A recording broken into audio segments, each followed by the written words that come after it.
మ్యారీగోల్డ్ ఇంకా రాజు ఇద్దరు భార్యాభర్తలు. వాళ్ళకి ఎంత తిండి పిచ్చి ఉంటుందంటే ఊళ్ళో ఎక్కడ ఫంక్షన్ జరిగినా వీళ్ళే ముందుంటారు. వాళ్ళు సంపాదించే డబ్బు మొత్తం వాళ్ళ తిండికి ఖర్చు పెడుతూ ఉంటారు. ఇలా తిండి పిచ్చున్న మ్యారీగోల్డ్కి రాజుకి ఒక బిడ్డ పుడుతుంది. ఆ బిడ్డ చాలా అందంగా ఉంటుంది. అప్పుడు బిడ్డ పుట్టి సంవత్సరం గడిచిపోతుంది. అప్పుడు మ్యారీగోల్డ్, రాజు, మనకి పాప పుట్టి సంవత్సరం అవుతుంది. తన పుట్టినరోజు ఫంక్షన్ చాలా గ్రాండ్గా చేయాలి, ఏమంటావు? అవును మ్యారీ, మన పాప పుట్టినరోజు ఫంక్షన్ని మనం చాలా గ్రాండ్గా చేయాలి అని చెప్పి ఇద్దరు మాట్లాడుకుంటారు. అనుకున్నట్టుగాని తమ చుట్టాలందరినీ పిలుచుకొని పెద్దగా కేక్ తెప్పించి వాళ్ళ గార్డెన్లో డెకరేషన్ చేసి ఫంక్షన్ గ్రాండ్గా చేస్తూ ఉంటారు. ఫంక్షన్ జరుగుతూ ఉండగా వాళ్ళ చుట్టాల్లో ఒకైన రాజుని పిలిచి ఇలా చెప్తాడు. రాజు, మీరు భోజనాలు చాలా బాగా తయారు చేయించారు. వీళ్ళు తినే విధానం చూస్తుంటే మీకు అసలు ఒక్క ముద్ద కూడా మిగిల్చేటట్టే లేదు. మీరు ఎక్కడ చేయించారు భోజనాలు? మీరు కనుక నాకు ఆ వంట మనిషి నెంబర్ ఇచ్చినట్లయితే రేపు మా ఊర్లో జరిగే ఫంక్షన్కి నేను తననే క్యాటరింగ్కి తీసుకెళ్తాను. భోజనాలు ఎంత బాగా కుదిరాయంటే ప్లేట్ కూడా శుభ్రంగా నాకేస్తున్నారు. అవునా? ఇస్తానులే.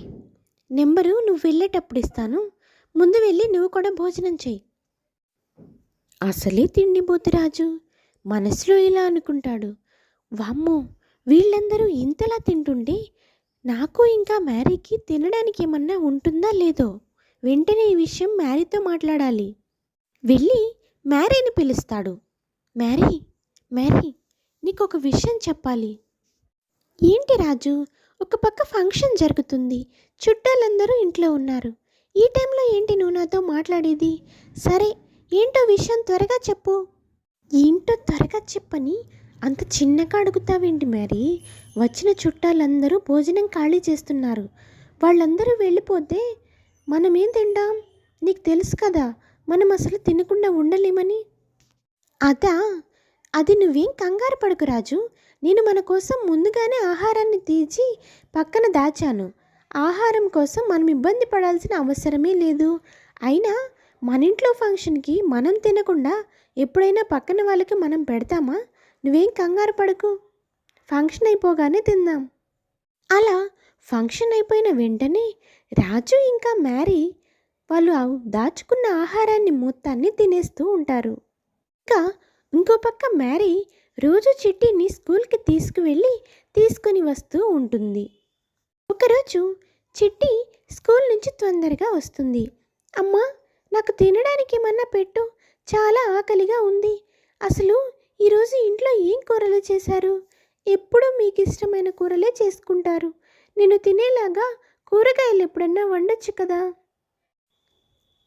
చెప్పమ్మా, మా ఫ్రెండ్స్ అందరూ నన్ను ఎగతాళి చేస్తున్నారు. మీ అమ్మా నాన్న చాలా తిండిపోతూ పిసినారి వాళ్ళు తినడానికి తప్ప మాకెప్పుడు ఏమీ పెట్టరు అని. నువ్వు ఈరోజు ఎలాగైనా సరే మా ఫ్రెండ్స్ కోసం మిఠాయిలు చేయాలి. వాటిని తీసుకొని వెళ్ళి మా అమ్మ నాన్న పిసినారి వాళ్ళేం కాదు, తిండిపోతులు అంతకన్నా కాదు అని నేను చెప్పాలి. లేకపోతే నేను నీతో అస్సలే మాట్లాడను. 2 రోజుల నుంచి ఇంట్లో బిర్యానీ తప్ప వేరేదే చేయడం లేదు. నేను ఇంత ఆకలితో ఉంటున్నాను. నీకు తెలుసా అమ్మా? నువ్వు ఇంకెప్పుడు అర్థం చేసుకుంటావు? చిన్నపిల్లనైనా నాతో చెప్పించుకుంటున్నారు. నువ్వు ఇప్పుడు మిఠాయిలు చేస్తేనే నీతో మాట్లాడతానమ్మా. అయ్యో చిట్టి, తిండి పిచ్చిలో పడి నిన్నసలు పట్టించుకోవడమే లేదు కదా. నీ మనసులో ఇంత బాధని దాచుకున్నావా? నువ్వేం బాధపడకమ్మా. నేను నీకోసం ఇప్పుడే మిఠాయిలు చేస్తాను. నువ్వు అలా వెళ్ళి మీ స్నేహితులతో ఆడుకొని వచ్చేలోపు మిఠాయిలు సిద్ధం చేస్తాను. పాపం చిట్టి నా తిండిపోతు పిచ్చితో బిడ్డను అసలు పట్టించుకోవడమే లేదు. ఏం తింటుందో ఏంటో అని ఈరోజు తనకి ఇష్టమైన మిఠాయిలు చేసి వాళ్ళ స్నేహితులందరికీ తినిపించి చిట్టిని సంతోషపరచాలి. అరే, మిఠాయిలు చూస్తుంటే చాలా రుచిగా ఉండేటట్లా ఉన్నాయి. ఒకటి టేస్ట్ చేద్దాం అంటూనే తింటూ సగం ప్లేటు ఖాళీ చేస్తుంది. వామ్మో, చిట్టి అన్నట్టే నేను చాలా తిండిపోతాన్నే. ఈ సగమైన చిట్టి కోసం ఉంచాలి. వెళ్ళి చిట్టిని తీసుకుని వద్దాం అని అక్కడి నుంచి వెళ్తుంది మ్యారీ. ఈలోపు రాజు అక్కడికి వస్తాడు. మ్యారీగోల్డ్ నా కోసం మిఠాయిలు సిద్ధం చేసి పెట్టిందనుకుంటా. ఈ మిఠాయిలన్నీ తినాలి అని ప్లేట్ మొత్తం ఖాళీ చేస్తాడు. ఈలోపు మ్యారీగోల్డ్ చిట్టిని ఆడుకుంటున్న దగ్గర నుంచి మిఠాయిలు సిద్ధం చేశానని చెప్పి ఇంటికి తీసుకొని వస్తుంది. రాజు, మీరెప్పుడొచ్చారు? అయినా ఈ ప్లేట్ నిండా మిఠాయిలు ఉండాలి కదా, ఆ మిఠాయిలన్నీ ఏమైపోయాయి? మొత్తం మీరే తినేశారా? నేను చిట్టి కోసం తయారు చేశాను. వాళ్ళ స్నేహితులు వస్తున్నారు ఈరోజు మన ఇంటికి. అవునా మ్యారీ? అయినా ప్లేట్ నిండా మిఠాయిలు ఎక్కడున్నాయి? ప్లేట్ సగానికే ఉన్నాయి. నువ్వు సగం తిని నా కోసం ఉంచావనుకొని నేను తినేశాను. అయినా ముందే చెప్పాలి కదా, ఇవి మన కోసం కాదు, చిట్టి వాళ్ళ స్నేహితుల కోసమని. అయ్యో రాజు, ఇంత పని చేశావు. అసలే మనం తిండిబోతులమని చిట్టి వాళ్ళ స్నేహితులందరూ ఎగతాళి చేస్తున్నారంట. అందుకే మనం తిండిబోతులం కాదు, వాళ్ళకు కూడా మనం ఆహారం పెడతామని చెప్పడానికి చిట్టి వాళ్ళ స్నేహితుల్ని మన ఇంటికి పిలిచింది. వాళ్ళ కోసమే నేను మిఠాయిలు చేశాను. ఆ సగం మిఠాయిలు నేనే తినేశాను. నేను తినకుండా ఉండలేకపోయాను.